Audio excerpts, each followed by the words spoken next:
কাজই নাই শরীরে, আর তো এখানে দাঁড়ায় আছে। এবার আমরা তাহলে পেজ লেআউটে কি করলাম, আমরা মার্জিন, ওরিয়েন্টেশন, সাইজ, কলাম করলাম।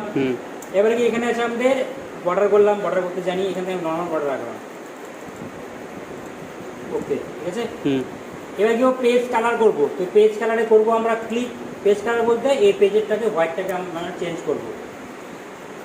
কি করব, এখান থেকে আমরা হচ্ছে আগে যে কোনো কালার নিব, কালার যে কোনো কালার দিয়ে এটা পছন্দ এটা নিবা। এবার এগুলো কালার বাদেও আমাদের আরও কালার আছে, এই যে এখান থেকে মোর কালারে আসবা, এই যে এখান থেকে এসে কালার নেবা, যে কোনো কালার নিলে এখান থেকে ওই করলাম, এই কালার হয়ে গেল, ঠিক আছে। এবার এই কালার বাদেও আমাদের এখানে এসে করে আসবা ফিলিপেক্স। ফিলিপেক্স থেকে নিবা 2 কালার নিবা, 2 কালার নিয়ে কালার 1 নিবা আলাদা, কালার 2 নিবা আলাদা। হিসেবে রাখবা, করছো আগে এটা টেক্সচারে সেটের সময়। এবার ভার্টিক্যাল নিলে এই 4টা অপশন, ভার্টিক্যাল ক্লিক করো, ওকে, এই ভার্টিক্যাল হয়ে গেল আমাদের, ঠিক আছে। এটা হচ্ছে আমাদের গ্রেডিয়েন্ট কালার। আবার ফিলিপেক্সে আসছে প্রিসেট কালার, কালার আগে থেকে দেওয়াই থাকে আমাদের, যে কালার আমরা চেঞ্জ করবো। আমি ডেজার্ট দিয়ে নিই, তাহলে এবার কী হিসেবে রাখবো, যে কোনো একটা নিলাম, এই যে নেবে ডেজার্ট চলে আসলো, ডেজার্ট আমাদের।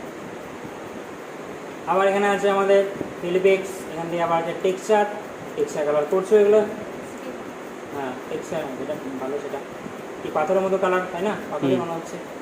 আবার কালারে ঢোকো, ফিলিপেক্সে আসো, প্যাটার্ন কালারে ক্লিক করবা, এখান থেকে ফরগ্রাউন্ড কালার নিবা আলাদা, ব্যাকগ্রাউন্ড কালার নিবা হচ্ছে আলাদা, হিসেবে রাখবা, সিলেক্ট করে নিয়ে ওকে, চলে আসলো আমাদের প্যাটার্ন কালার।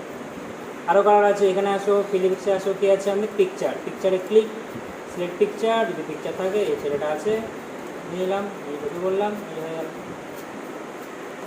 ঠিক আছে। তো এইভাবে আমরা কালার থেকে আমরা এই কালারগুলো করতে পারি, বা ফিলিপেক্সে এসেও কালার নিতে পারি আমরা, ব্যাস ইচ্ছা। তো এখান থেকে আমি নর্মাল জাস্ট কালার হয়ে রাখি, এটা কালার হলো, হয়ে গেল। এবার আরেকটা কি আছে, আরেকটা আছে আমাদের ওয়াটারমার্ক। তো ওয়াটারমার্কে করবা ক্লিক, ওয়াটারমার্ক ক্লিক করে এই দেখো ওয়াটারমার্ক, এই যে এগুলো হচ্ছে আমাদের ওয়াটারমার্ক। কী আছে, কনফিডেন্সিয়াল, কনফিডেন্সিয়াল, নন কপি, নন কপি, নন কপি, এগুলো হচ্ছে আমাদের ওয়াটারমার্ক। ওয়াটারমার্ক মানে কি, দেখবো অনেক সময় পেজের মধ্যে আমাদের আবছা আকারে লেখা থাকে, আবছা আকারে, ওই লেখাটাকে বলি আমরা ওয়াটারমার্ক। তো পেজ ওয়াটারমার্কে আসবা, কাস্টম ওয়াটারমার্কে আসবা। এবার এখান থেকে আমরা নো ওয়াটারমার্ক করা আছে, নিব টেক্সট ওয়াটারমার্ক, নিয়ে টেক্সটের এখানে জায়গায় কি বসাতে চাইছো ওয়াটারমার্কটা, এখানে লিখবা ওয়াটারমার্ক, লিখলা। ফন্ট ক্যালিব্রি মানে লেখার ধরনটা কী করে রাখতে চাইছো, যদি করো আলাদা কিছু তো আলাদা, সেঞ্চুরি রাখলাম, সাইজটা অর্ডার রাখবা, কালারটা রেড করলাম, এবার অ্যাপ্লাই বা ওকে, এই ওয়াটারমার্ক চলে আসলাম। এটাকে বলে আমরা ওয়াটারমার্ক, উপরে না নিচে, নিচে, এটাকে বলে আমি ওয়াটারমার্ক। এই আবছা আকারের লেখাটাকে বলছি আমরা ওয়াটারমার্ক। এবার এই ওয়াটারমার্কটা আরও যদি ফোটাই দিতে চাও কী করবা, আবার ওয়াটারে আসবা, কাস্টমে আসবা। এবার কী করবো, এখান থেকে এই সেমি ট্রান্সপারেন্ট যে কথাটা আছে একে ক্লিক করে সরাও, অ্যাপ্লাই ব্যবহার করো, আউটে ফুটে যাবে।